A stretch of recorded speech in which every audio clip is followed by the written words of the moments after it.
El camino de Emaús no comienza con un horizonte abierto, ni con la promesa de un nuevo día. Comienza con dos hombres que caminan de espaldas a Jerusalén, cargando el peso más profundo que un ser humano puede cargar: la muerte de toda esperanza.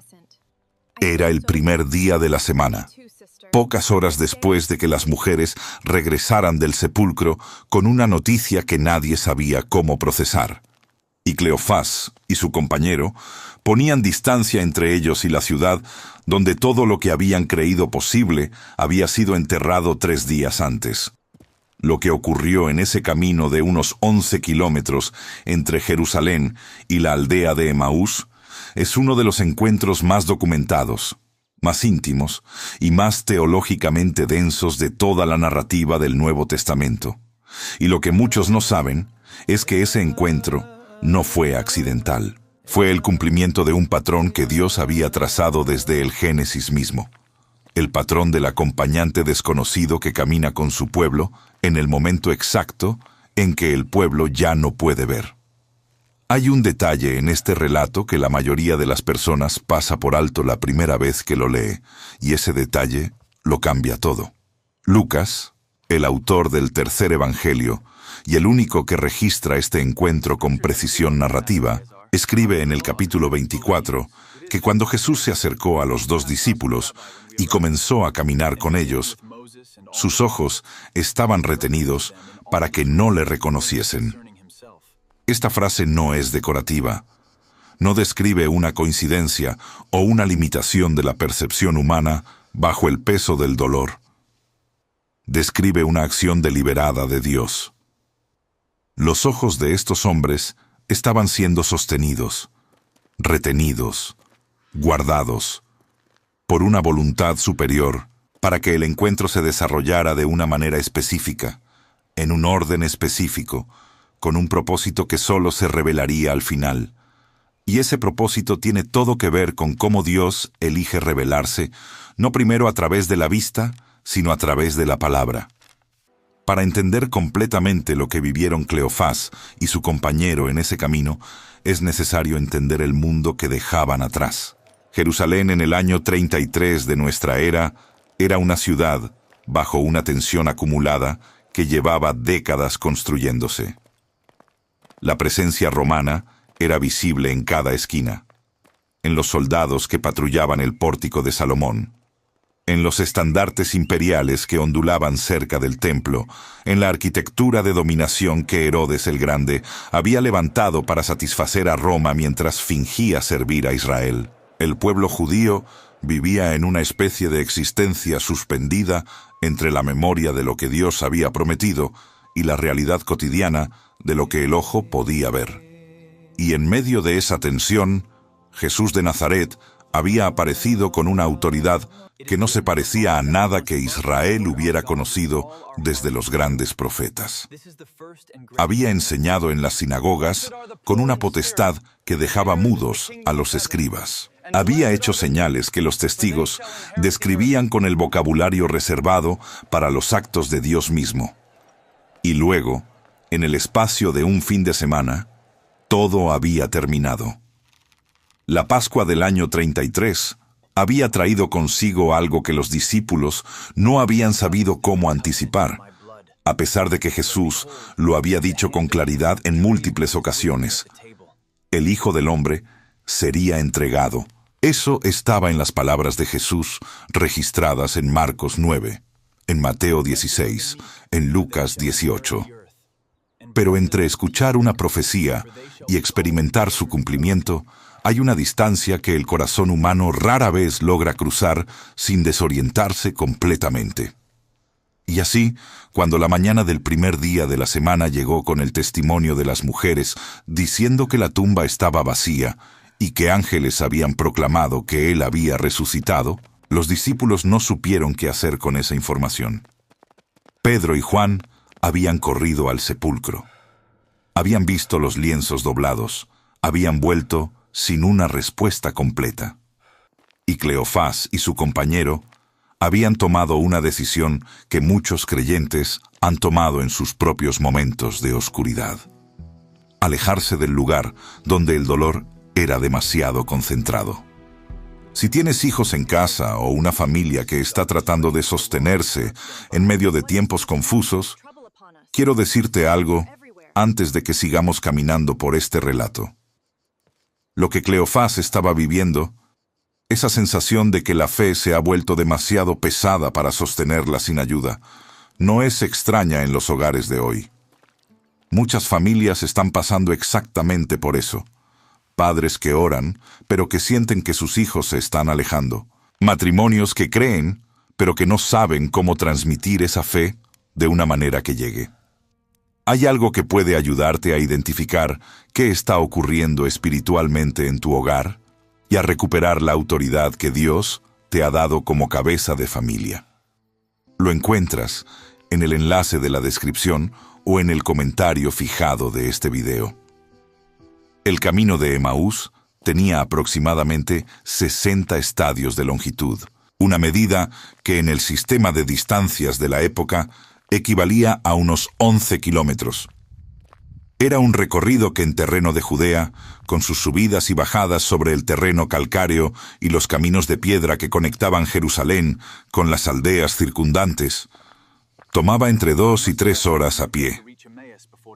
Era tiempo suficiente para hablar. Tiempo suficiente para que el dolor encontrara palabras. Y fue en ese contexto, en ese espacio de movimiento y conversación, donde Lucas registra que Jesús se acercó y comenzó a caminar con ellos. El verbo griego que Lucas usa para describir el acercamiento de Jesús, synporeuomai, tiene una connotación de acompañamiento que va más allá del simple hecho de caminar cerca. Sugiere unirse a alguien en su camino, asumir el ritmo del otro, entrar en el espacio de la conversación ya existente. Jesús no los interceptó, no los detuvo. Se unió a ellos donde estaban y al ritmo que llevaban. La primera pregunta que Jesús les hace es una de las más cargadas de todo el Evangelio de Lucas. Después de caminar con ellos por un momento y observar la intensidad de su intercambio, pregunta: ¿qué pláticas son estas que tenéis entre vosotros mientras camináis? ¿Y por qué estáis tristes? Lucas 24, 17. La tristeza era visible. Era la clase de tristeza que se asienta en el cuerpo, que cambia la postura, que endurece el paso, que hace que incluso el silencio entre dos personas lleve un peso distinto. Y la respuesta de Cleofás es uno de los momentos más humanamente reales de todo el Nuevo Testamento. Se detiene. Mira al desconocido. Y con una mezcla de incredulidad y fatiga pregunta: ¿eres tú el único forastero en Jerusalén que no has sabido las cosas que en ella han acontecido en estos días? Lucas 24, 18. Hay casi una impaciencia en esa pregunta, como si el dolor de Cleofás fuera tan grande, tan conocido por todos, que resultara inconcebible que alguien en aquella ciudad no supiera lo que había pasado. Lo que viene a continuación en el relato es una de las confesiones de fe más honestas y más quebradas que aparecen en los evangelios. Cleofás describe a Jesús de Nazaret con palabras que revelan todo lo que los discípulos habían creído y todo lo que ahora sentían que había quedado sin cumplirse. Habla de él como un varón profeta, poderoso en obra y en palabra delante de Dios y de todo el pueblo, según Lucas 24, 19. Esas palabras no son poca cosa.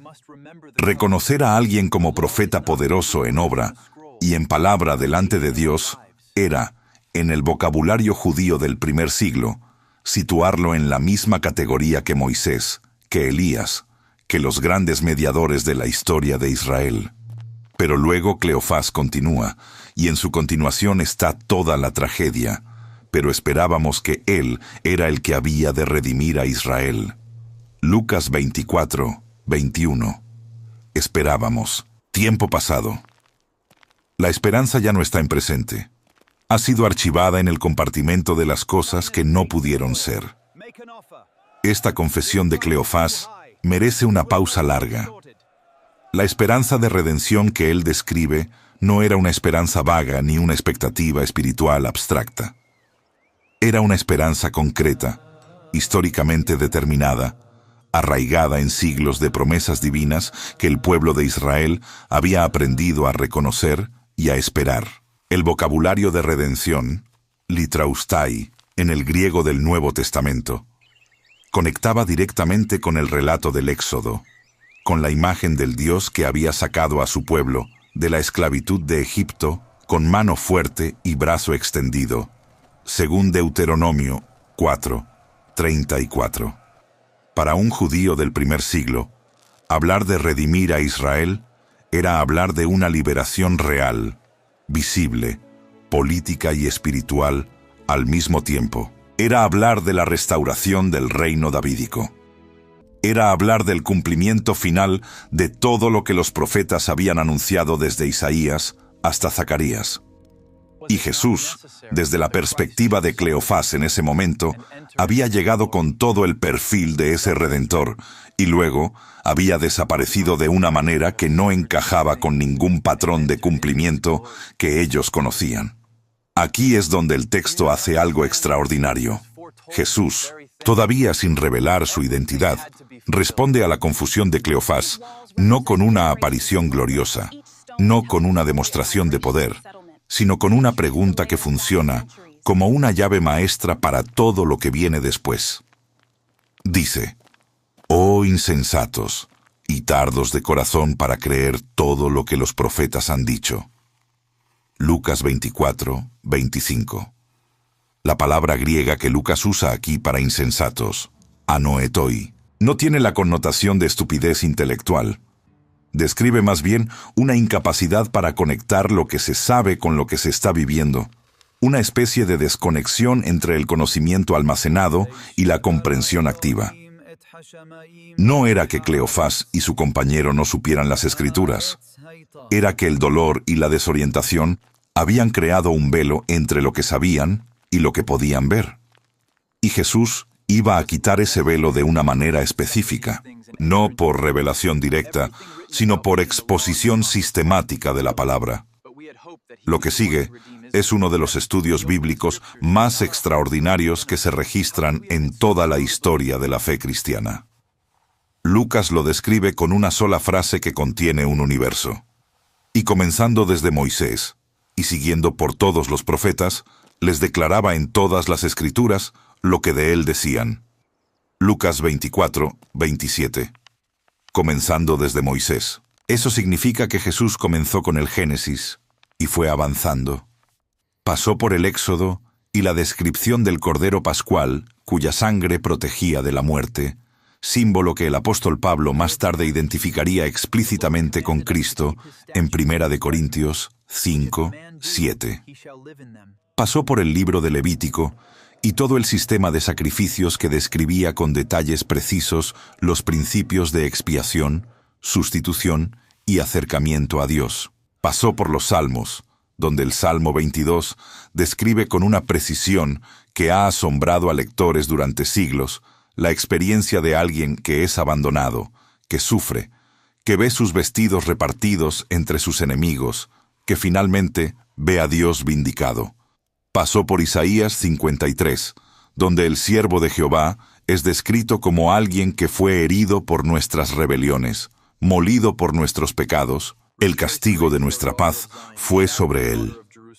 Pasó por Zacarías 12, donde Dios dice que mirarán a mí, a quien traspasaron. Pasó por Daniel 9 y la profecía de las 70 semanas, que señalaba con asombrosa precisión el tiempo en que el Mesías sería cortado. Hay algo que los lectores modernos del Evangelio de Lucas pueden pasar por alto, porque lo leen con los ojos de alguien que ya conoce el final. Pero Cleofás y su compañero en ese camino no tenían ese privilegio. Ellos escuchaban a este desconocido desenrollar el pergamino de las Escrituras hebreas, y en cada texto que abría, algo que había estado cerrado empezaba a abrirse. No de una manera que destruyera el dolor inmediatamente. Lucas no describe que los discípulos comenzaron a sonreír o que de repente todo les quedó claro. Lo que describe es algo más profundo y más lento. una combustión interior que ellos mismos no supieron identificar hasta después. Porque cuando más tarde se preguntan el uno al otro qué fue lo que sintieron durante ese recorrido, dicen estas palabras que se han quedado grabadas en la memoria de la Iglesia a lo largo de 20 siglos. ¿No ardía nuestro corazón en nosotros mientras nos hablaba en el camino y cuando nos abría las Escrituras? Lucas 24, 32. El corazón que arde. Esa descripción merece detenerse aquí. En el vocabulario emocional y espiritual del mundo bíblico hebreo, el corazón no era simplemente el centro de las emociones. Era el centro de la voluntad, del entendimiento, de la orientación profunda del ser humano. Cuando Proverbios 4, 23 dice sobre toda cosa guardada, guarda tu corazón, porque de él mana la vida, está hablando de algo más que el centro sentimental de la persona. Está hablando del núcleo, desde donde se toman las decisiones, desde donde se percibe la realidad, desde donde se orienta toda la existencia. Un corazón ardiendo no es simplemente un corazón emocionado.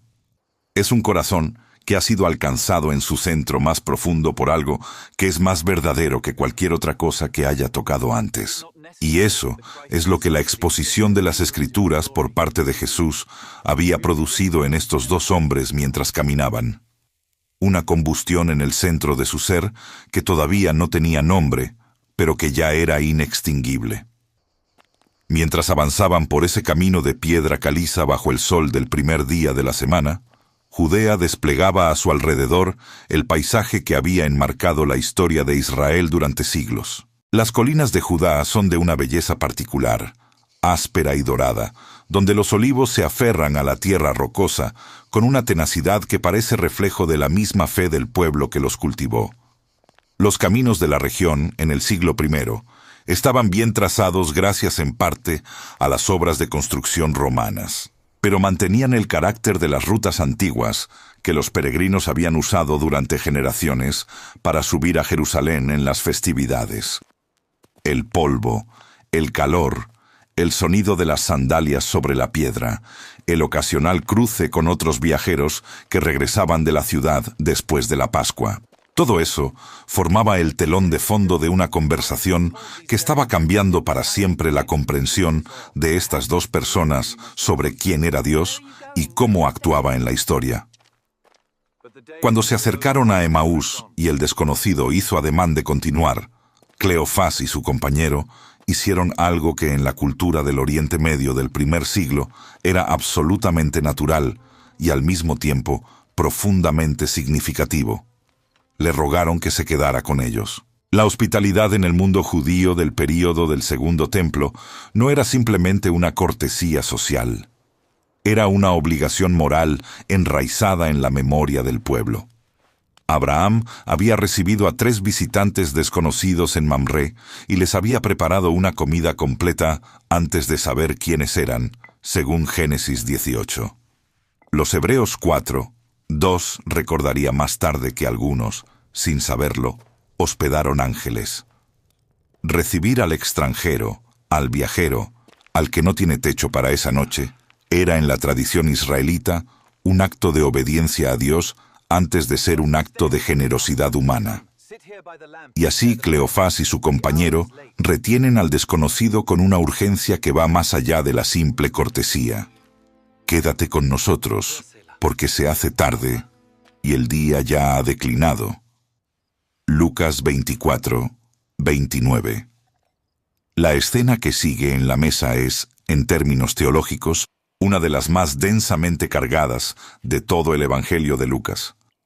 Y su densidad tiene que ver con el vocabulario que el evangelista elige para describirla.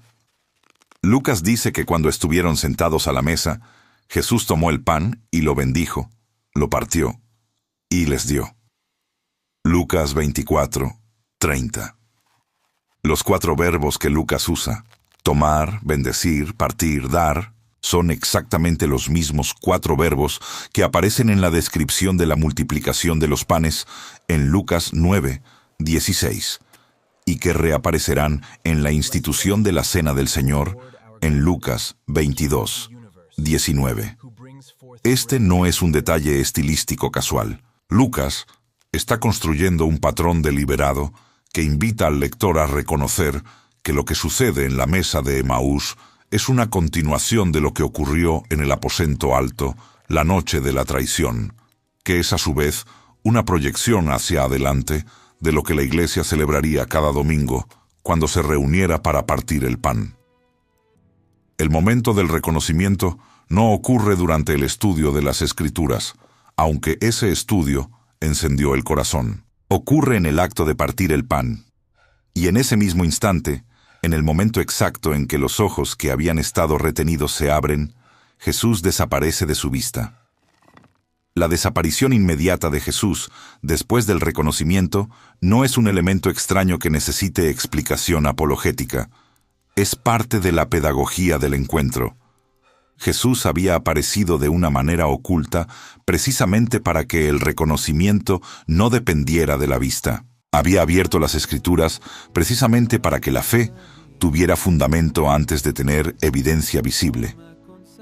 Y ahora, una vez que los ojos se habían abierto y la comprensión había llegado, su presencia física ya no era necesaria de la misma manera, porque algo más permanente había tomado su lugar. La comprensión de que toda la historia de la salvación apuntaba hacia Él y que esa comprensión era accesible cada vez que se abriera la palabra y se partiera el pan. Esta es la estructura que la Iglesia primitiva reconoció como su práctica central y que los Hechos de los Apóstoles 2:42 describirían como perseverar en la doctrina de los apóstoles, en la comunión unos con otros, en el partimiento del pan y en las oraciones. Aquí quiero hacer una pausa un momento, porque lo que Cleofás y su compañero experimentaron en ese camino tiene un eco directo en algo que muchas familias están viviendo ahora mismo en sus propios hogares. Hay corazones que caminan de espaldas a la fe, no porque no crean, sino porque nadie les ha abierto las Escrituras de una manera que las haga arder. Hay hijos que se alejaron. Hay matrimonios donde la palabra dejó de ser el centro. Si eso describe algo de lo que vives en tu familia, hay un camino concreto para empezar a recuperar ese fuego. El enlace está en la descripción o en el comentario fijado. Lo que Dios hizo por dos personas en un camino polvoriento de Judea, puede hacerlo en el corazón de los tuyos. La respuesta de los dos discípulos, después de que Jesús desaparece de su vista, es inmediata y completamente distinta a la que cabría esperar de dos personas que acaban de terminar un largo recorrido a pie y que están sentados a la mesa para cenar. Sin deliberación, sin preguntar si era prudente, sin calcular si les quedaba energía para el viaje de regreso, se levantan y regresan a Jerusalén en esa misma hora. La frase "en esa misma hora" tiene un peso específico en el contexto del relato. Era tarde. El día había declinado, como ellos mismos habían dicho al invitar a Jesús a quedarse. Viajar de noche en los caminos de Judea no era lo ideal, pero el peso de lo que acababan de experimentar era más urgente que cualquier consideración práctica. Tenían una noticia que no podía esperar hasta el amanecer. Y lo que encontraron cuando llegaron a Jerusalén y buscaron a los 11 y a los que estaban con ellos es en sí mismo un signo. Los otros discípulos ya tenían su propia noticia. El Señor ha resucitado verdaderamente y ha aparecido a Simón. Lucas 24:34. La resurrección ya estaba siendo proclamada desde múltiples puntos de llegada. Y el testimonio de Emaús se sumó al de Simón Pedro y al de las mujeres del sepulcro, construyendo juntos el cimiento sobre el que se levantaría la fe de la Iglesia. Para entender la magnitud de lo que este relato significa en el conjunto del Evangelio de Lucas, es necesario verlo en el contexto del arco narrativo que Lucas construye a lo largo de sus 2 volúmenes, el Evangelio y los Hechos de los Apóstoles. Lucas es el único evangelista que escribe con una conciencia explícita de la historia como el teatro en el que Dios actúa. Su evangelio comienza con una afirmación metodológica que ha investigado todo cuidadosamente desde el principio para escribir por orden lo que ocurrió, según Lucas 1:3. Y su narración está construida sobre el principio de que la historia de Jesús no es un episodio aislado, sino el centro de una historia mucho más larga que comenzó con Abraham y que no ha terminado todavía. El encuentro en el camino de Emaús es, desde esta perspectiva, el momento en que Lucas concentra en una sola escena su tesis central, que el Jesús resucitado se hace presente en la apertura de las Escrituras y en el partimiento del pan, y que esas dos prácticas son las que definen a la comunidad de los que lo siguen en todos los siglos. El texto griego del Evangelio de Lucas tiene una riqueza de vocabulario que las traducciones no siempre logran transmitir completamente. Cuando Lucas describe el momento en que los ojos de los discípulos se abrieron, usa el verbo dianoigo, que significa abrir completamente, abrir de par en par, y que en el griego del Nuevo Testamento tiene una resonancia con la apertura que se produce en un proceso de comprensión plena. El mismo verbo aparece en Lucas 24:45, cuando Jesús abre el entendimiento de los discípulos para que comprendieran las Escrituras. Y aparece en Hechos 16:14, cuando se describe que el Señor abrió el corazón de Lidia para que prestara atención a lo que Pablo decía. Este vocabulario de apertura no describe un proceso gradual. Describe un momento de ruptura en el que lo que estaba cerrado queda completamente abierto. Y lo que quedó completamente abierto en la mesa de Emaús fue la comprensión de que el sufrimiento del Mesías no era una derrota de Dios, sino el cumplimiento del plan más antiguo de Dios, el plan que el apóstol Pedro describiría en Hechos 2:23 como el determinado consejo y el previo conocimiento de Dios. La pregunta que este relato le hace a cada lector, a cada espectador, en cada generación, es una pregunta que no tiene respuesta meramente intelectual. No es una pregunta sobre historia o sobre teología en abstracto. Es la pregunta que Jesús le hizo a Cleofás en ese camino, pero que el texto dirige también hacia nosotros. ¿Por qué estás triste? ¿Qué es lo que esperabas que no se ha cumplido todavía? ¿Qué esperanza has archivado en el compartimento de las cosas que no pudieron ser? El Jesús que se unió al ritmo de caminata de Cleofás es el mismo que puede unirse al ritmo de la vida de cualquier persona que lleve ese peso. Y el método que usó entonces sigue siendo el mismo que usa ahora. La apertura de las Escrituras, el reconocimiento en el partimiento del pan, la presencia que no depende de la vista sino de algo más profundo y más permanente. Antes de continuar, me gustaría preguntarte algo que me parece importante en este punto del relato. ¿Hubo alguna vez en tu vida un momento como el de Cleofás, un momento en que caminaste de espaldas a lo que creías, en que la esperanza se volvió pasado? ¿Y qué fue lo que te hizo volver?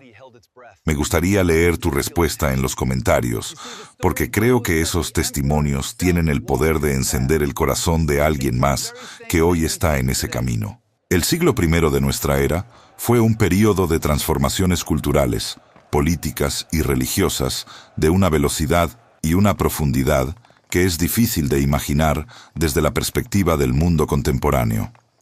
El Imperio Romano había creado una infraestructura de comunicación, transporte y comercio que conectaba desde Britania hasta Mesopotamia, desde el norte de África hasta el Mar Negro, y esa infraestructura sería providencialmente usada por los primeros seguidores de Jesús para llevar el mensaje de la resurrección a una velocidad que ningún movimiento religioso había logrado antes. Las rutas comerciales que conectaban Jerusalén con Antioquía, con Éfeso, con Corinto, con Roma, fueron también las rutas por las que viajaron los primeros testigos de la resurrección. Y el mensaje que llevaban era esencialmente el mismo que los 2 discípulos de Emaús llevaron de regreso a Jerusalén esa tarde. Hemos visto al Señor, y Él nos explicó las Escrituras. La comunidad cristiana primitiva que se formó después de Pentecostés en Jerusalén entendió desde el principio que la práctica que había definido el encuentro de Emaús, escuchar las Escrituras y partir el pan, era el núcleo de su vida comunitaria. Los Hechos 2, 42 describen esta práctica con una precisión que refleja lo que los primeros discípulos habían aprendido directamente de los testigos del período post-resurrección.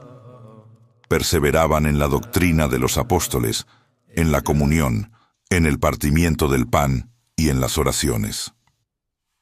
El orden de los elementos en esta descripción no es casual. La doctrina apostólica, que no era otra cosa que la exposición de las escrituras hebreas en clave cristológica, tal como Jesús mismo la había practicado en el camino de Emaús, venía primero. Y el partimiento del pan, que recreaba el gesto de reconocimiento en la mesa de Emaús, completaba el ciclo.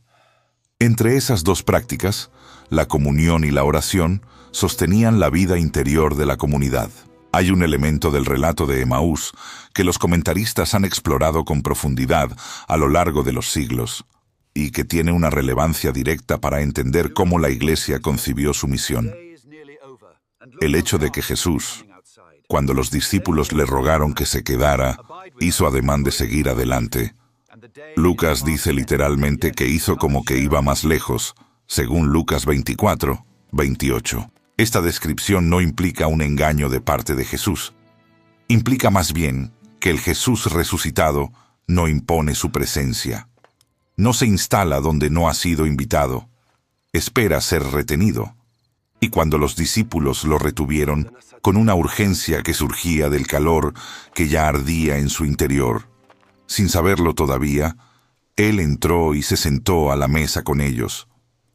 Esta dinámica de invitación y respuesta, de deseo humano y presencia divina, atraviesa toda la Biblia desde el Génesis hasta el Apocalipsis.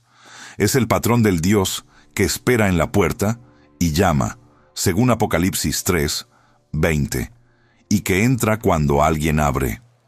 La Jerusalén, que Cleofás y su compañero dejaron esa mañana, y a la que regresaron esa noche, era una ciudad que estaba a punto de convertirse en el centro, desde donde se irradiaría el movimiento que cambiaría la historia del mundo. En los días que siguieron a las apariciones del resucitado, los discípulos permanecieron en la ciudad, como Jesús les había instruido, esperando lo que Él había prometido, la venida del Espíritu Santo. La ciudad de Jerusalén, en ese período del Segundo Templo, era uno de los centros urbanos más importantes del mundo mediterráneo oriental. Su población en tiempos normales se estimaba en varias decenas de miles de habitantes, pero durante las festividades de peregrinación como la Pascua, esa población podía multiplicarse varias veces por el flujo de peregrinos judíos que llegaban desde la diáspora, desde Egipto, desde Babilonia, desde Asia Menor, desde Roma. Era, en ese sentido, una ciudad perfecta para que un mensaje se propagara rápidamente hacia todos los rincones del mundo conocido. El relato de los discípulos de Emaús tiene una posición narrativa muy específica dentro del capítulo 24 de Lucas, y esa posición no es arbitraria. Viene inmediatamente después de la visita de las mujeres al sepulcro vacío y del relato de que Pedro corrió a verificarlo. Y viene inmediatamente antes de la aparición de Jesús al grupo completo de discípulos reunidos en Jerusalén. Funciona, en ese sentido, como un puente narrativo y teológico entre el descubrimiento del sepulcro vacío y la comprensión plena de lo que ese sepulcro vacío significaba. El sepulcro vacío, sin la exposición de las Escrituras, no era suficiente para producir fe, como lo demuestra la reacción inicial de Pedro. La exposición de las Escrituras, sin el reconocimiento en el partimiento del pan, podía encender el corazón, pero no completar la comprensión. Era la combinación de las dos cosas lo que producía el testimonio pleno. Hemos visto, hemos oído, hemos reconocido. Lucas también es el único evangelista que registra otro relato de aparición post-resurrección, que tiene una estructura paralela a la de Emaús y que permite entender más profundamente lo que ocurrió en ese camino. En el capítulo 24 de Lucas, después del regreso de los discípulos de Emaús y de su informe al grupo reunido, Jesús se aparece a todos ellos y hace exactamente lo que había hecho en el camino. Les abre las Escrituras. Lucas 24, 44 dice que Jesús les dijo: «Estas son las palabras que os hablé, estando aún con vosotros, que era necesario que se cumpliese todo lo que está escrito de mí en la ley de Moisés, en los profetas y en los salmos». Y luego, en el versículo 45, entonces les abrió el entendimiento para que comprendiesen las Escrituras. El mismo patrón, la misma apertura, la misma palabra que ilumina lo que la vista sola no puede descifrar. El camino de Emaús no fue un episodio aislado. Fue el prototipo del método de Dios para el período post-resurrección, presencia reconocida en la palabra y en el pan. Para los primeros lectores del Evangelio de Lucas en las comunidades cristianas del siglo I, este relato tenía una resonancia inmediata y práctica que nosotros necesitamos reconstruir con un esfuerzo de imaginación histórica. Esas comunidades se reunían regularmente, a menudo en casas particulares, para leer las Escrituras y para partir el pan. Muchos de sus miembros no habían visto físicamente a Jesús. Para ellos, el encuentro de Emaús era el modelo de cómo podían encontrarlo ahora. No a través de una visión directa, sino a través de la palabra abierta y del pan partido. El relato de Lucas les estaba diciendo que el Jesús que caminó con Cleofás en ese camino de polvo y piedra caliza era el mismo que estaba presente en su reunión cuando alguien tomaba el pan y lo partía dando gracias. Esta continuidad entre el encuentro histórico de Emaús y la experiencia cotidiana de la comunidad cristiana es uno de los pilares sobre los que Lucas construye toda su teología de la presencia del resucitado. La estructura del encuentro de Emaús ha sido reconocida por la tradición litúrgica cristiana desde los primeros siglos como el patrón que subyace a la celebración eucarística. Los dos movimientos fundamentales de esa celebración, la liturgia de la palabra y la liturgia del pan, corresponden exactamente a los dos momentos del relato de Emaús: la exposición de las Escrituras en el camino y el partimiento del pan en la mesa. Esta correspondencia no fue impuesta artificialmente sobre el texto. Emergió del texto mismo, reconocida por comunidades que vivían la práctica eucarística como su centro de gravedad semanal, y que leían el relato de Emaús como la descripción de lo que experimentaban cada vez que se reunían. El fuego en el corazón del que hablan Cleofás y su compañero al final del relato no era solo un recuerdo de lo que había ocurrido en ese camino particular. Era la descripción de lo que ocurría cada domingo en las casas donde los discípulos se reunían a hacer lo que Jesús les había mandado hacer en memoria de él. El personaje de Cleofás merece una atención especial que rara vez recibe en la predicación y la enseñanza cristiana. Es uno de los pocos discípulos post-resurrección que aparecen nombrados en los evangelios fuera del círculo de los 12. Su nombre, de origen griego, aunque helenizado en un contexto judío, sugiere que podría haber sido uno de los muchos judíos de la diáspora que habían adoptado nombres con influencia helenística sin abandonar por eso su identidad judía. Algunos estudiosos de la tradición patrística lo han identificado con el Clopas, mencionado en Juan 19:25 como el esposo de una de las mujeres que estaban al pie de la cruz, lo que haría de él un hombre cuya familia había estado presente tanto en la muerte como en el primer testimonio de la resurrección. Pero esta identificación, aunque plausible, pertenece al ámbito de lo posible, sin ser definitivamente establecida por el texto. Lo que sí está establecido con certeza por el texto es que Cleofás era un discípulo real. con nombre propio, con una esperanza rota y específica, con una pregunta honesta y dolorosa, y con un corazón que ardió cuando la palabra fue abierta frente a él. El compañero de Cleofás permanece anónimo en el relato de Lucas, y ese anonimato ha generado especulación desde los primeros siglos de la Iglesia. Algunos padres de la Iglesia temprana sugirieron que podría haber sido Simón, otro discípulo distinto de Pedro, o incluso el propio Lucas, que habría incluido la historia de su testimonio en su Evangelio, sin nombrarse a sí mismo por modestia. Esta última sugerencia es atractiva, pero imposible de verificar con los datos del texto. Lo que sí resulta teológicamente significativo es que la Iglesia primitiva encontró en ese anonimato no un vacío, sino una invitación. El compañero sin nombre es el lugar donde cada lector puede insertarse en el relato. Tú eres el segundo caminante. Tú eres el que escucha la exposición de las Escrituras y siente arder algo en su interior sin saber todavía qué es. Tú eres el que reconoce al Señor en el partimiento del pan. Y tú eres el que, habiendo reconocido, se levanta y corre a contar lo que ha visto. La relevancia de este relato para el creyente del siglo XXI no está solo en su valor histórico o en su densidad teológica, aunque ambas cosas son reales y profundas.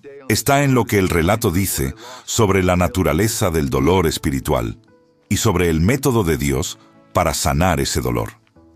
Cleofás y su compañero no estaban alejados de Dios por rebeldía o por indiferencia. Estaban alejados de Jerusalén, alejados de la comunidad, alejados de la esperanza, por el peso de una herida que ellos mismos no habían elegido recibir.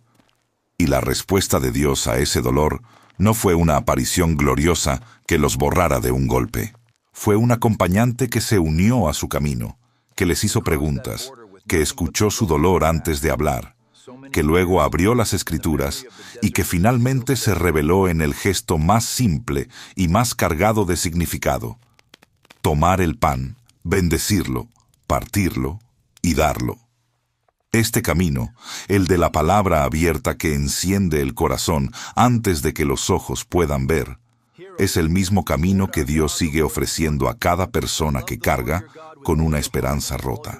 No porque la Biblia sea un libro de autoayuda o un manual de recuperación emocional, sino porque en ella habla el mismo Dios que caminó con Cleofás. Y su palabra tiene el mismo poder que tuvo entonces para hacer arder lo que estaba apagado y abrir lo que estaba cerrado. El Salmo 119, 105 dice que la palabra de Dios es lámpara a mis pies y lumbrera a mi camino. No una linterna que ilumina el horizonte lejano, una lámpara que ilumina el paso siguiente. Y eso es todo lo que Cleofás tenía en ese camino: un paso más, un párrafo más de escritura, un poco más de calor en el pecho, hasta que llegó el momento de la mesa y todo quedó abierto. La tradición cristiana ha identificado a lo largo de los siglos varios elementos del relato de Emaús como tipos, es decir, figuras prefiguradoras, de verdades más amplias que atraviesan toda la historia bíblica. El camino mismo, con su sentido de jornada y de dirección, evoca el peregrinaje del pueblo de Israel por el desierto, donde Dios también caminó con su pueblo en la columna de nube y de fuego. El extranjero desconocido que se une al camino y que resulta ser el portador del mayor secreto de la historia, tiene ecos del ángel que se apareció a Gedeón en Jueces 6, cuando Gedeón estaba trabajando en secreto por miedo a los enemigos de Israel, y un mensajero divino se sentó bajo el árbol de su familia y le habló de un futuro que Gedeón no podía ver desde su situación presente. La mesa donde el desconocido parte el pan y es reconocido recuerda la mesa del desierto donde Dios alimentó a Israel con maná, pan que bajaba del cielo, que los israelitas no conocían y que sin embargo los sostuvo durante 40 años de jornada.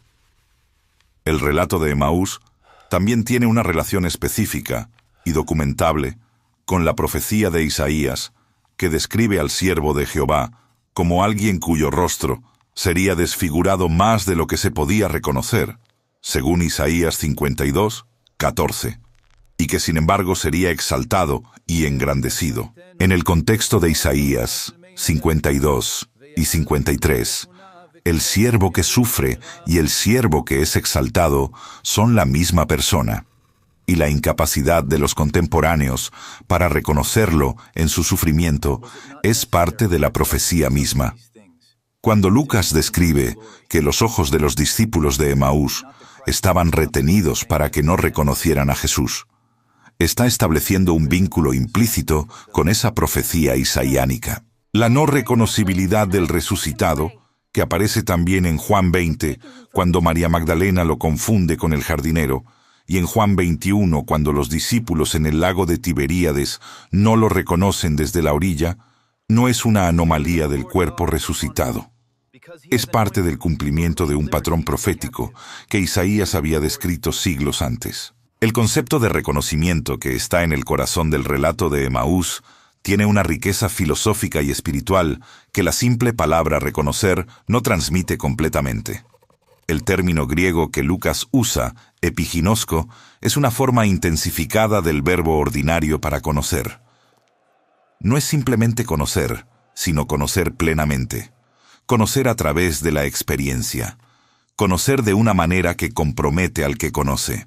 Cuando los ojos de los discípulos se abren y epiginosko al Señor en el partimiento del pan, no están simplemente identificando a alguien que reconocen de antes. Están siendo alcanzados por una comprensión que los transforma. El conocimiento que se produce en ese momento es del tipo que el apóstol Pablo describe en Filipenses 3, 10, cuando habla de su deseo de conocer a Cristo y el poder de su resurrección y la participación de sus padecimientos. Un conocimiento que no es solo intelectual, sino existencial, que cambia la orientación de toda la vida. Para los seguidores de Jesús, en el siglo I, que vivían en el contexto de la persecución y de la presión del entorno cultural greco-romano, el relato de Emaús tenía también una función de consolación muy específica. Los que habían creído y habían perdido algo, un ser querido, una posición social, una seguridad económica, a causa de su fe, podían encontrar en la figura de Cleofás un espejo de su propia experiencia. La esperanza que se vuelve pasado. El Señor en quien habían creído que parecía haber desaparecido. Y la promesa implícita en el relato, que ese mismo Señor podía unirse a su camino también, abrir las Escrituras también, partirse en el pan también, y hacer arder de nuevo lo que el dolor había enfriado. Esta función pastoral del relato no es secundaria. Lucas, que era el evangelista de los marginados, de las mujeres, de los pobres, de los que el mundo religioso oficial había dejado afuera, construyó este relato con una sensibilidad especial hacia los que caminan cargados. La escena del regreso a Jerusalén, después de que los discípulos reconocen al Señor, tiene una energía narrativa completamente opuesta a la del comienzo del relato. Al principio, caminaban cargados, lentos, de espaldas al centro de la fe. Al final, corren hacia ese centro en la oscuridad de la noche, con una noticia que no puede esperar. Este movimiento de dirección invertida, de alejamiento transformado en acercamiento, de tristeza convertida en urgencia, es el movimiento que la fe cristiana describe como conversión en su sentido más literal. Metanoia, un cambio de dirección de la mente y del corazón. Lo que ocurrió en Emaús no fue solo un reconocimiento intelectual. Fue una conversión de la orientación completa de estos dos discípulos, un giro de 180 grados que los llevó de vuelta al lugar exacto del que habían tratado de alejarse. Cuando Cleofás y su compañero llegaron a Jerusalén esa noche y encontraron a los 11 y a los que estaban con ellos reunidos, lo que encontraron fue ya una comunidad de testimonios convergentes. La resurrección no era ya solo una noticia que las mujeres habían traído del sepulcro en la madrugada. Era una noticia confirmada por Simón Pedro, confirmada ahora por Cleofás y su compañero, y que en pocas horas sería confirmada por una aparición ante el grupo completo en el mismo espacio donde estaban reunidos. Lucas está construyendo en este capítulo una acumulación de testimonios que funciona como el fundamento sobre el que se levantará la proclamación de Pedro en Pentecostés, 50 días más tarde, cuando ante la multitud reunida en Jerusalén, el apóstol dirá: «A este Jesús resucitó Dios, de lo cual todos nosotros somos testigos».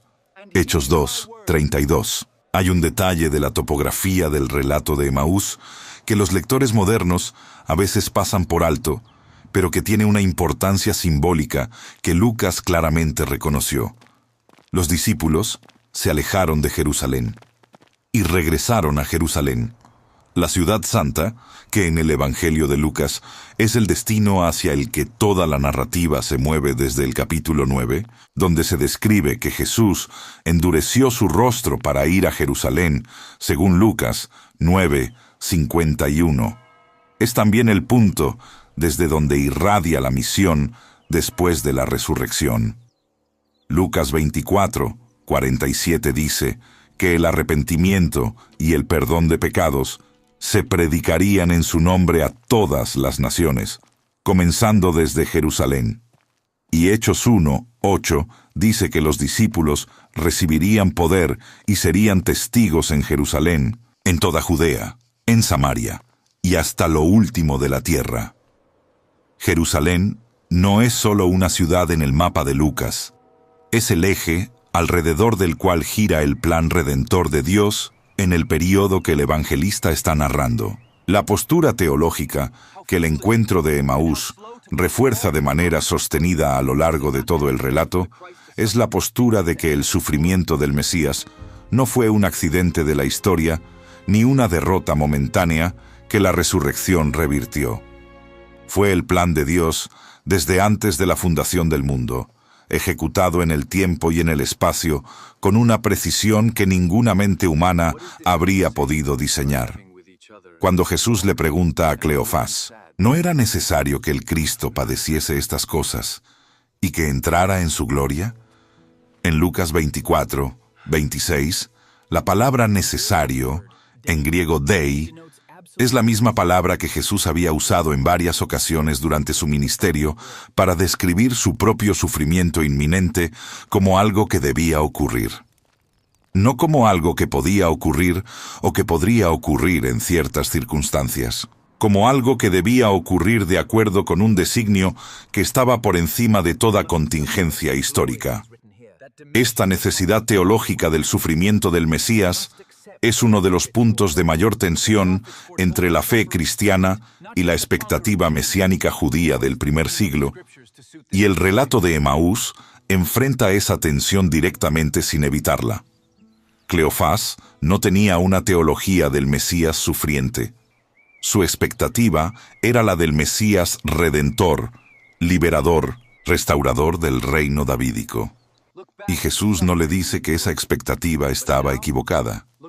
Le dice que estaba incompleta, que la gloria a la que el Mesías había de entrar debía ser precedida por el sufrimiento, que el orden, primero el sufrimiento y luego la gloria, estaba escrito en las Escrituras desde Moisés hasta Malaquías, y que no poder ver ese orden de antemano no era un fallo de la fe de Cleofás. Era la condición de toda comprensión humana de los caminos de Dios, que siempre son más altos que los nuestros, como dice Isaías 55:9. El relato de Emaús también proyecta su luz hacia adelante en la historia de la Iglesia de una manera que la tradición cristiana ha reconocido como providencial.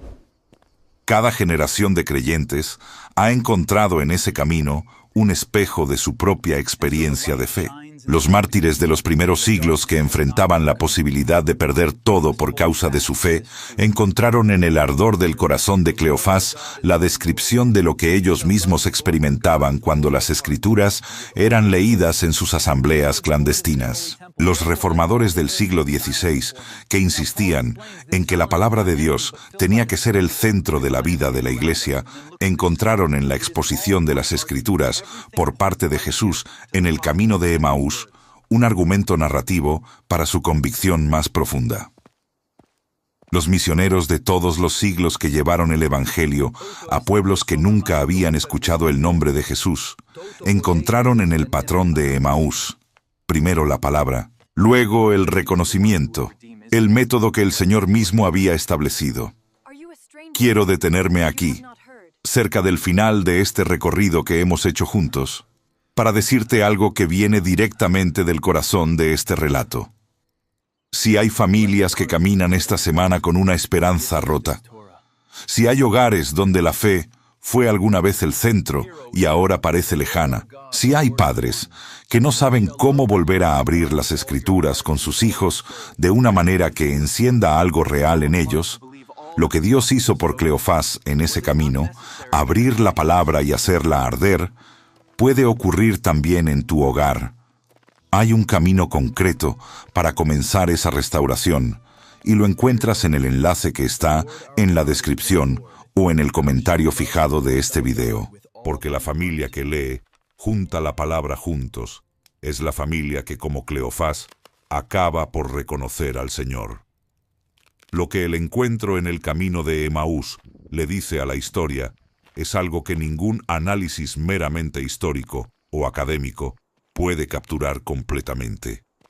Le dice que el Dios de la Biblia es un Dios que camina con las personas que caminan cargadas, que no espera a que lleguen a un templo, o a que adopten la postura correcta, o a que tengan las respuestas precisas antes de unirse a su jornada, que puede llegar en forma de un desconocido que hace preguntas y escucha, que puede hablar a través de un texto antiguo, de una manera que hace arder lo que estaba apagado, y que puede revelarse en un gesto tan ordinario como tomar el pan, dar gracias por él, partirlo y darlo. Este es el Dios que Cleofás encontró en ese camino. Este es el Dios que los primeros discípulos encontraron en sus reuniones semanales, y este es el Dios que sigue caminando hoy con los que llevan el peso de una esperanza que aún no ha llegado a su cumplimiento visible. La promesa que este relato contiene para el creyente del siglo XXI no está en un pasado que solo puede ser recordado con nostalgia. Está en la continuidad de un método divino que no ha cambiado. Las Escrituras siguen siendo el lugar donde el corazón arde cuando son abiertas con reverencia y con hambre de Dios. El pan partido sigue siendo el espacio donde el Señor resucitado se hace presente a los que se reúnen en su nombre. El Espíritu Santo que fue prometido por Jesús en Juan 14, 26. Ese otro consolador que enseñaría todas las cosas y recordaría todo lo que Jesús había dicho, sigue siendo el acompañante activo de todo creyente que abre la palabra con la actitud de Cleofás. Confundido quizás, dolido quizás, cansado quizás, pero dispuesto a caminar un poco más con el que se ha unido a su jornada. El ardor del corazón que Cleofás describió al volver a Jerusalén esa noche es uno de los signos más precisos que la Biblia ofrece de lo que ocurre cuando el Espíritu de Dios actúa sobre el espíritu humano a través de la palabra. No siempre es una experiencia emocionalmente dramática. A veces es solo una especie de claridad que comienza a crecer en el interior, una sensación de que lo que se está escuchando es verdad de una manera más profunda que la verdad ordinaria. Una certeza que no puede ser completamente explicada, pero que tampoco puede ser completamente negada. El apóstol Pablo describirá más tarde en Primera de Tesalonicenses 1, 5, que el Evangelio llegó a los tesalonicenses no solo en palabras, sino también en poder, en el Espíritu Santo y en plena certidumbre. Esa plena certidumbre es el ardor del corazón de Emaús, experimentado en otro contexto, en otra generación, en otra geografía, pero producido por el mismo Espíritu y por la misma palabra. Hay una pregunta que este relato le hace a la iglesia de cada generación, no solo al individuo, sino a la comunidad reunida. La pregunta es esta: ¿seguimos siendo el tipo de comunidad donde las Escrituras se abren de una manera que hace arder el corazón? ¿Seguimos siendo el tipo de comunidad donde el pan se parte con la conciencia de que en ese gesto el Señor resucitado se hace presente? O nos hemos convertido en una comunidad donde la Biblia se usa principalmente como herramienta de argumentación y el pan se parte principalmente como ritual de pertenencia, sin el fuego que el relato de Emaús describe como la marca de la presencia real del Señor. Estas preguntas no son acusaciones. Son la invitación que el mismo relato extiende a cada comunidad que se llama a sí misma seguidora de Jesús. La vara de medida es el ardor del corazón, y el medio que lo produce es siempre el mismo: la palabra abierta y el pan partido. La geografía espiritual del relato de Emaús se puede trazar en dos líneas que se cruzan en el momento del reconocimiento. Una línea va de Jerusalén a Emaús, la línea del alejamiento, del dolor, de la esperanza convertida en pasado. La otra línea va de Emaús a Jerusalén, la línea del regreso, del testimonio, de la urgencia que no puede esperar hasta el amanecer. El punto donde esas dos líneas se cruzan es la mesa donde el pan fue partido. Y ese punto de cruce es también el punto donde la historia de Cleofás y la historia de cada creyente pueden encontrarse. En el momento en que lo que estaba frío vuelve a arder, en el momento en que los ojos que estaban retenidos se abren, en el momento en que el desconocido se revela como el Señor que nunca se había ido. El año 33 de nuestra era fue, desde cualquier perspectiva histórica que se adopte, uno de los puntos de inflexión más radicales de la historia de la humanidad. Lo que comenzó en ese año en los caminos polvorientos de Judea, en las casas de Jerusalén, donde los discípulos se reunían a partir el pan, en los testimonios que se propagaron por las rutas del Imperio Romano, cambió el curso de la civilización de una manera que ningún historiador serio puede ignorar. Y el relato de Emaús, con toda su sencillez narrativa y toda su profundidad teológica, es uno de los documentos fundacionales de ese cambio. No porque sea una pieza de propaganda religiosa, sino porque describe con una honestidad desarmadera cómo se produce la fe real. No por imposición de evidencia irresistible, sino por el fuego lento de la palabra que abre lo que estaba cerrado y por el gesto de gracia que revela lo que el ojo solo no puede ver. La memoria de Cleofás, caminando de regreso a Jerusalén en la oscuridad de esa primera noche de la semana, con el corazón ardiendo y los pies que apenas podían contener la urgencia de la noticia que llevaba, es una imagen que la Iglesia ha llevado consigo a lo largo de 20 siglos. No como un recuerdo sentimental de un momento pasado, sino como la promesa de lo que puede ocurrir cada vez que alguien, en cualquier lugar del mundo, abre las Escrituras con hambre real y se sienta a la mesa con la conciencia de que el Señor resucitado es el huésped permanente de todos los que parten el pan en su nombre. Ese fuego no se ha apagado. Esa presencia no se ha ausentado. Ese método de Dios, primero la palabra, luego el reconocimiento, sigue siendo el mismo hoy que fue en el camino de 11 kilómetros entre Jerusalén y una aldea de Judea en el primer día de la semana del año 33. Si el corazón te ardió en algo mientras caminabas por este relato hoy, no guardes eso para ti. Hay alguien en tu vida que también camina de espaldas a la esperanza, que también lleva una fe rota o una pregunta sin respuesta, y que necesita escuchar lo que tú acabas de escuchar. Comparte este video con esa persona, porque a veces lo que hace falta no es una gran argumentación, sino simplemente un desconocido que se une al camino y abre las Escrituras en el momento preciso. Y si quieres seguir recibiendo contenido que abre la Biblia de esta manera, que busca el ardor del corazón por encima del entretenimiento fácil, suscríbete a este canal para que el próximo encuentro no te encuentre desprevenido.